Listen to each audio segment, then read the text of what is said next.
Si tu mar suena como un coro de fantasmas, no estás solo. Si tu sonar devuelve un grito metálico, estás tras algo. Si tus noches en la orilla suenan vivas, echa el cerrojo. Vamos con la cuenta atrás tensa. 5. El booming del Golfo.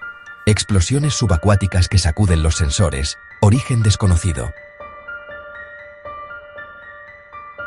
4. El canto mecánico. Un zumbido como un motor gigante, detectado lejos de embarcaciones.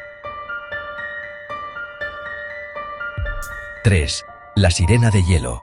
Tonos largos y lúgubres como un lamento, en aguas profundas. 2. El chasquido del abismo. Un estallido seco, tan fuerte que confunde ecos y ballenas. Y en el número 1, el susurro que habla. Frecuencias moduladas que parecen patrones casi inteligentes.